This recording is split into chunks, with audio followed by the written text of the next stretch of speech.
अस्सलाम वालेकुम दोस्तों and welcome back to MGK's corner. दोस्तों सबसे पहले तो आपको बहुत बहुत मुबारक हो क्योंकि हमने ट्राई नेशन सीरीज़ जीत ली है।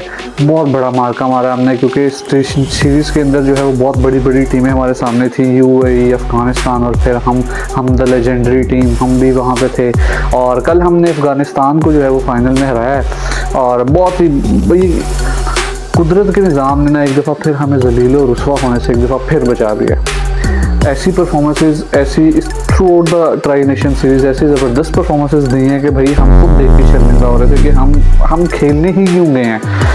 जीत तो हम गए हैं लेकिन जिस तरीके से UAE ने हमें टफ टाइम दिया, अफगानिस्तान से तो हम मैच भी हार गए। The second best Asian team, I mean नहीं वो कहते कि हम सेकंड बेस्ट एशियन टीम है, भाई वो वाकई इस तरह की हरकतें करते हैं कि बंदा उनको कहे कि वाकई अफगानिस्तान इस time second best Asian team है। बेशक हम उनको जीत गए हैं, वो अल्लाह भला करे हमारे मैच विनर नवाज़ का जिसने हमें कल वन साइडेड मैच जिता दी, वरना हमने कसर कोई नहीं छोड़ी थी मैच हारने की। 142 रन हमने बनाए थे अफगानिस्तान के खिलाफ और हम पूरी कोशिश में थे कि हम जो है ये मैच अफगानिस्तान को गिफ्ट कर दें और ये साबित कर देंगे Afghanistan is the second best Asian team. भाई इस सीरीज़ में हमने जो देखा है हुआ कुछ यूँ है दोस्तों, मैं आपको बताता चलूँ कि 2 मैच खेले अफगानिस्तान के साथ, 2 मैच खेले UAE के साथ, जिसमें से हमने UAE ने हमें बड़ा टफ टाइम दिया। एक मैच हम ऑलमोस्ट लग चुके थे लेकिन अल्लाह भला करे फिर हमारे फौजी का, वो कहते हैं ना कि जहाँ पे मसले बड़े होते हैं वहाँ पे फौजी खड़े होते हैं, तो उस दिन वो फौजी खड़ा हो गया।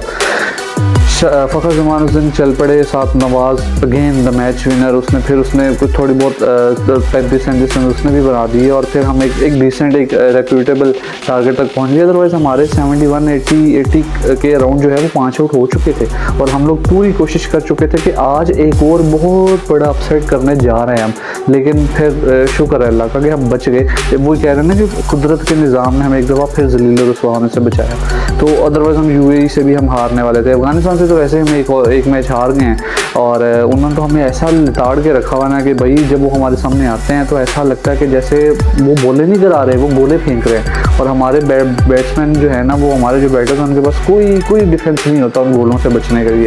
तो वो कोई बीट हो रही है, कोई एज निकल रही है, कोई बोल्ड हो रहा है, कोई इनको समझ नहीं आ रही होती क्या करना है क्या नहीं करना।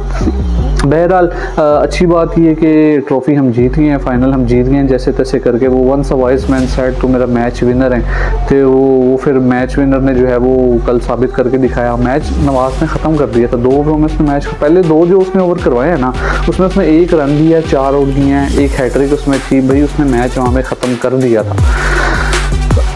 उसके अलावा शुक्र है कि हमारे कैप्टन को ये समझ आई, कल बहुत खुशी हुई है देख के कि कैप्टन को थोड़ी सी अक्ल आ गई है और वो उसने 5 रेगुलर बॉलर मेन बॉलर्स खिला लिए हैं। सुफियान मुकीम और बरार को उसने फाइनली उसने दोनों स्पिनर्स को इकट्ठा प्लेइंग 11 के अंदर रख लिया। पता नहीं कहाँ से वो लेकिन खैर मेरा ख्याल है social media, hats off to social media जिन्होंने रोला डाला हुआ था और एट द एंड फिर हमारे कैप्टन को समझ आ गई कि भाई मुझे भी ट्राई कर लेना चाहिए। तो वो अच्छे रिजल्ट्स आए, बॉलिंग स्ट्रॉन्ग, अच्छा बॉलिंग डेप्थ नज़र आ रही थी क्योंकि नवाज़ ने बॉलिंग डेप्थ खैर इसलिए भी नज़र आ रही थी क्योंकि नवाज़ ने वैसे ही 2 ओवरों में काम ख़त्म कर दिया था, तो वो ज़्यादा फील हुआ भी नहीं कि हमारे पास बॉलिंग कैसी है कैसी नहीं है। वो प्रेशर में वैसे ही आ गई थी अफगानिस्तान की टीम शुरू में। तो पहले ओवर में एज़ यूजुअल शाहीन ने जो फर्स्ट ओवर विकेट ली, उसके बाद वो थोड़ा सा वहाँ से उनका वो शुरू हो गया था, लेकिन बाद में फिर स्पिनर्स ने थोड़ा तंग किया हमको, तो उनके लिए स्कोर बनाना मुश्किल था। अदरवाइज़ वैसे अगर देखा जाए, अच्छा पता है क्या सीन देखें, 142 जो टारगेट आपने कल किया था ना, वो अगर आप किसी बड़ी टीम के खिलाफ जाके स्कोर करेंगे तो वो आपको मौका नहीं देंगे ऐसे, तो वहाँ पे फिर शायद मैच विनर भी काम ना आए। ठीक है, ये अफगानिस्तान की टीम थी जिसने आपको इजीली जो है वो मैच हैंड ओवर कर दिया। अदरवाइज़ बड़ी टीम जब आप जैसे देखें ना एशिया का भारत में आप इंडिया को फेस करेंगे, इवन कि श्रीलंका भी अच्छा खेल लेती है एशियन कंडीशन में स्पेशली। फिर अगर आप ऑस्ट्रेलिया, न्यूजीलैंड, साउथ अफ्रीका ऐसा की टीमों के सामने जब जाएंगे तो वहाँ पे 142 आपको डिफेंड करना इतना आसान नहीं होगा जैसे आपने कल कर लिया। तो बहुत सारे इश्यूज़ हैं हमारी बैटिंग लाइन में, बहुत सारे इश्यूज़ हैं, लेकिन इनको वही बात है ना कि मतलब इनको चाहिए इंटेंट, और इंटेंट के चक्करों में ये कहीं और ही निकल पड़े हैं। साहिबजादा फरहान है, इनको हम लेके आए थे कि पावर प्ले अच्छा लगेगा, लेकिन अच्छा साहिबजादा फरहान का मैं आपको बताऊँ, मुझे ये बंदा ना बड़े मैच का प्लेयर नहीं लगता। ठीक है, सॉरी टू से दिस, लेकिन वो उस बंदे ने अभी तक कोई ऐसी टॉप क्लास परफॉर्मेंस नहीं दी जिस पेस पे बंदा कह सके कि हाँ भाई ये वाकई बहुत बेहतरीन इंक्लूजन। अभी तक उन्होंने जो बड़ी इनिंग्स खेली है वो बांग्लादेश के खिलाफ 74 रन वाली खेली थी। इसके अलावा अभी तक उनकी क्योंकि वो ऑस्ट्रेलिया के खिलाफ ऑलरेडी खेल चुके हैं। हाँ, ये है कि वो कंसिस्टेंट नहीं खेले, उनको टीम मैनेजमेंट कंसिस्टेंट नहीं रखा, बट स्टिल अभी उन्होंने किसी बड़ी टीम के खिलाफ अभी खेला भी नहीं है। वेस्ट इंडीज़ बांग्लादेश के खिलाफ उन्होंने अभी तक खेला है, तो और वहाँ पे भी उन्होंने कोई कंसिस्टेंसी के साथ कोई परफॉर्मेंसेज नहीं दी हैं। तो और जब आप इंडियन टीम या किसी बड़े मैच में जाएंगे तो मुझे नहीं लगता कि वो बंदा इस कैलिबर का प्लेयर है कि वो आपको बड़ा मैच जिता सके। और इसकी ये चीज़ हमने PSL में भी देखी है कि जब इस्लामाबाद यूनाइटेड को उसकी इनिंग्स चाहिए थी, वो बंदा वहाँ पे फ्लॉप रहा है, वहाँ पे वो जल्दी आउट होता रहा है। तो साहिबजादा फरहान जो हैं वो मेरी नज़र में वही क्वेश्चन मार्क हैं। ठीक है, ये अब पता चलेगा जब वो बड़े मैच में, स्पेशली किसी प्रेशर हाई सिचुएशन मैच में जाएंगे तो वहाँ पे देखेंगे कि इस चीज़ को कैसे डील करते हैं। उसके अलावा जी साइम अयूब भी कुछ खास नहीं कर रहे हैं, असल में तो उनको बॉलिंग में भी लगा दी है ना, तो वो उनकी बैटिंग और बॉलिंग दोनों मिक्स हो चुकी हैं। अब ना तो उनको बैटिंग करनी आ रही है और बॉलिंग वो कभी कर लेते हैं, कभी अल्लाह तवक्कल चल जाता है उनका काम। तो बॉलिंग भी कोई इतनी खास वो ऐसे नहीं है कि हम उन पर रिलाई कर सकें जी वो टॉप क्लास बॉलर हैं तो वो चलो बॉलिंग अच्छी करें तो हम उनको डिवीजन कर लें। ऐसी उनकी बॉलिंग की ज़रूरत नहीं है, बॉलर्स हमारे पास ऑलरेडी हैं जो मेन बॉलर्स उनको यूटिलाइज़ करें, तो वो हमारे पास हैं। हमें साइम अयूब की बॉलिंग की ज़रूरत नहीं है, हमें उनकी बैटिंग की ज़रूरत है जो कि वो नहीं कर रहे हैं अच्छी। ठीक है, क्योंकि सिर्फ एक UAE के मैच में उन्होंने 69 रन बनाए थे, उसके अलावा एक UAE का मैच और 2-3 अफगानिस्तान के मैचेस में उन्होंने कुछ नहीं किया। तो एक ओपनिंग बैटर जो है उसको इस तरह की परफॉर्मेंसेज समझ नहीं आती कि वो क्या कर रहा है। ठीक है, तो साइम अयूब को देखने की बहुत ज़रूरत है कि वो क्या कर रहे हैं। फौजी Fakhar Zaman, as I said in my previous videos as well, कि वो बंदा जो है ना वो रेगुलर वो भी नहीं है। ठीक है, फ़खर ज़मान जो है ना उनकी अगर आप देखें ना तो उनकी एवरेज 22 की है, 131 का स्ट्राइक रेट है उनका, और कंसिस्टेंसी के साथ वो भी कोई नहीं खेलते हैं जिस तरह का उनका कैलिपर है ना। फ़खर ज़मान की जो रेपुटेशन है ना वो उस रेपुटेशन पे पूरा उतर नहीं रहे हैं। उनको चाहिए कि वो हर मैच में तो ऑब्वियसली नहीं हो पाता, लेकिन एटलीस्ट इस तरीके से कंसिस्टेंट रहें कि हमें उनकी प्रेजेंस जो है ना वो फील हो। लेकिन अगर आपने वही आगे 20-25 रन बनाने हैं और फिर जब आपने सेट हो जाना फिर आपने अपनी विकेट गवा देनी है, तो वो फ़खर ज़मान का कैलिपर नहीं है, वो उनकी रेपुटेशन नहीं है, वो अपनी रेपुटेशन पे पूरा उतर नहीं रहे। ठीक है, तो फ़खर ज़मान को भी चीज़ें बहुत ज़्यादा मैनेज करने की ज़रूरत है, बट अब ये एशिया कप आ रहा है, लेट्स होप कि वो वहाँ पे अच्छा परफॉर्म करें।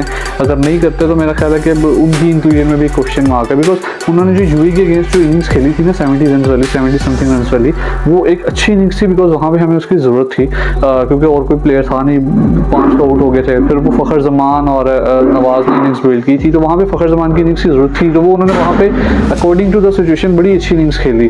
ठीक है, बट द थिंग इज़ कि वो आप जब तक बड़ी टीमों के खिलाफ ऐसी इनिंग्स नहीं खेलेंगे ना तो आपका वो मतलब वो स्ट्रक्चर नहीं बनेगा, आपकी वो पिक्चर नहीं बनेगी जिसके बारे में आप जानने जाते हैं। ठीक है, इसका मतलब ये नहीं है कि आपने छोटी टीमों के खिलाफ परफॉर्म नहीं करना, आपने परफॉर्म वहाँ पे भी करना है, बट जो चीज़ काउंट होती है ना वो होती है बड़ी टीमों के अगेंस्ट, वहाँ पे आप क्या परफॉर्मेंसेस दे रहे हैं। तो वो फ़खर ज़मान को ये चीज़ भी देखनी है।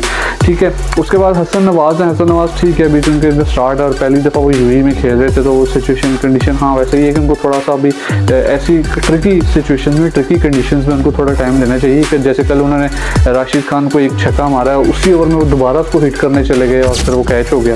तो हसन नवाज़ को ये चीज़ें देखनी है कि जहाँ पे ट्रिकी कंडीशंस हैं, ट्रिकी सिचुएशन है, वहाँ पे उनको टाइम लेना है, अगर तो वो ले सकते हैं। T20 cricket is not all about hitting sixes on every ball. ठीक है, तो आपने अगर एक ओवर में एक छक्का मार दिए तो बाकी 5 ओवर में अगर आप सिंगल भी ले लेते हैं तो 11 रन एक ओवर में बन जाते हैं, और एक ओवर में 11 run is not a bad deal. ठीक है, तो ये हसन नवाज़ को भी चीज़ें देखने की ज़रूरत है। बाकी कैप्टन सलमान अली आगा साहब हैं जी, वो तो बस उन्होंने भी एक मैच में 50 की अफगानिस्तान के खिलाफ, और बस उसके बाद उनका जी मेरी जिम्मेदारी ख़त्म हो गई है, अब ट्राई सीरीज़ की जो ट्रॉफी है वो ऑटोमेटिकली घर आ जाएगी, तो अब उनको स्कोर करने की ज़रूरत नहीं है। तो वो ऐसी सिचुएशन उनके अंदर भी नज़र आ रही थी, बट ऐसे नहीं चलेगा ना, क्योंकि फिर अगर आप ये कहें कि बाद में कुदरत का निज़ाम चल जाएगा तो वो हर दफ़ा नहीं चलेगा। ठीक है, वो कभी कभी होता है। तो कल इनकी जो बैटिंग थी ना, कल जिस तरीके से ये लोग खेल रहे थे फाइनल में, जिस तरीके इनकी बैटिंग देखे ना, यकीन माने ऐसी गाली आ रही थी ना कि यकीन माने कबर के बिच्छू भी शर्मिंदा हो जाए गाली सुन के। ठीक है, ये ऐसी परफॉर्मेंसेस दे रहे थे दोस्तों। तो लेकिन खैर उसके बाद हमारे one and only the legend जिन पे बात करना बहुत ज़रूरी है वो हैं जी Mohammad Haris, the wicket keeper batter, ultra legend wicket keeper batter Mohammad Haris. बहुत बातें करता है यार ये बंदा।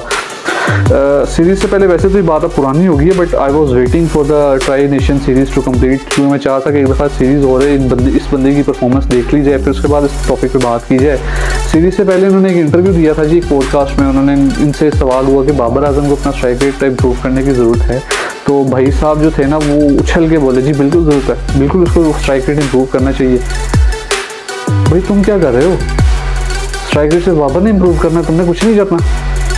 तो पहले तो भाई बंदा तुमसे ये पूछे कि तुम हो सही इस लेवल पे कि तुम इस तरह की बात करो, और पहले खुद तो कुछ करके दिखा दो टीम को। खुद तुम टीम पे बोझ बने हुए हो, स्कोर तुमसे हो नहीं रहा। अच्छा जो स्ट्राइक रेट होता है ना, मैं इस बंदे को बताना चाह रहा हूँ कि स्ट्राइक रेट जो होता है ना, स्ट्राइक रेट आपका बाद में मैटर करता है, पहले आपके रन्स मैटर करते हैं। मतलब कि अगर आपने 5-6 रन्स बनाए हैं ना 100-200 के स्ट्राइक रेट से भी, तो वो आपका कोई मार्का नहीं आपने मारा। हाँ, अगर आपने 60-70 रन बनाए हैं ना 135-140 के स्ट्राइक रेट से भी, तो वो बहुत मैटर करते हैं, क्योंकि वो टीम के काम आ रहे हैं। 5-10 रन टीम के काम इतने नहीं आते, वो आपको मैच नहीं जिताते। ठीक है, तो पहले रन करना सीखो, पहले खुद सीखो, क्रिकेट खेलना सीखो, उसके बाद दूसरों पे बात करोगे किसको स्ट्राइक रेट इंप्रूव करना है, किसको परफॉर्मेंस इंप्रूव करनी है। अभी तुम्हारा इस चीज़ से कोई लेना देना नहीं है। तुम्हारा काम ये होता है कि तुम आते हो 10-15 मैच में कुछ नहीं करते, एक मैच में आते हो 40-45 तेज रन बनाते हो, और बस तुम समझते हो कि मेरा काम हो गया, अब अगले 40-50 मैच मेरे पक्के हैं। ऐसे नहीं होता। जैसे मैंने देखें दोस्तों, मैंने पहली वीडियोस में बताया ना कि ये बंदा ऐसा प्लेयर है कि ये 8-10 मैचों में नहीं चलता, फिर एक आधे मैच में इसकी कोई अच्छी इनिंग्स लग जाती है उस बेस पे। अब देख लेना, जैसे भी इसने लास्ट इनिंग्स जो अच्छी खेली थी वो बांग्लादेश के खिलाफ इसने सेंचुरी की थी, 107 रन बनाए थे लाहौर में। ठीक है, उसके बाद इसने 3 मैचेस बांग्लादेश के अगेंस्ट बांग्लादेश में खेले T20, 3 मैचेस इसने वेस्ट इंडीज़ के अगेंस्ट खेले, और तकरीबन 5 मैचेस ये ट्राई नेशन सीरीज़ वाले। तो कितने हो गए? 5 और 6 11 मैचेस। 11 मैचेस में इसने कुछ नहीं किया। एक सेंचुरी के बाद अगले 11 मैचेस में इसने कुछ नहीं किया अभी तक।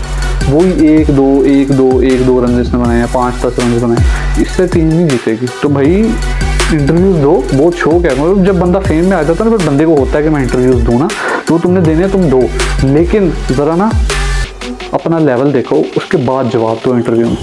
पहले तुम देखो कि तुम खुद कहाँ पे खड़े हो, फिर दूसरे को टारगेट करो कि भाई मैंने किसके बारे में बात करनी है, किसके बारे में नहीं बात करनी। ऐसे नहीं होता कि खुद आप कुछ नहीं कर रहे हो, दूसरों के सामने आप दूसरों के लिए आप फन्ने खाम बन रहे हो। जी मैं पता नहीं कितनी बड़ी बला है, मैं जरा मशवरा दे देता है, वो बहुत तगड़ा मशवरा देता है। किसी भी को ज़रूरत है इनके माइंडसेट पे काम करने की, इनको बताने की कि भैया आपने कहाँ पे बैठ के क्या बात करनी है, क्या बात नहीं करनी। तो ये खबरें हैं जी। उसके अलावा एशिया कप स्टार्ट हो रहा है कल से। पहला मैच यूएई और ओमान का है, और पाकिस्तान ने अपना पहला मैच 12 तारीख को यूएई के अगेंस्ट खेलना है, और फिर 14 को इंडिया के अगेंस्ट हमारा मैच है।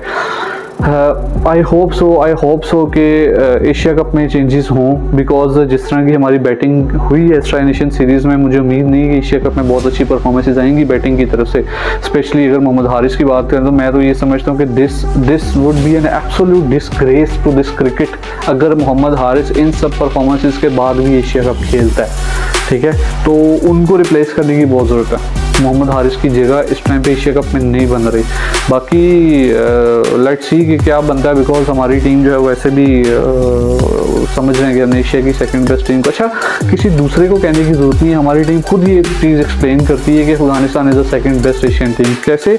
कल इन्होंने जो किया है ना मैच जीतने के बाद, जिस तरीके से इन्होंने ग्राउंड का चक्कर लगाया, तो भाई इनको किसी और को कुछ कहने की ज़रूरत ही नहीं है।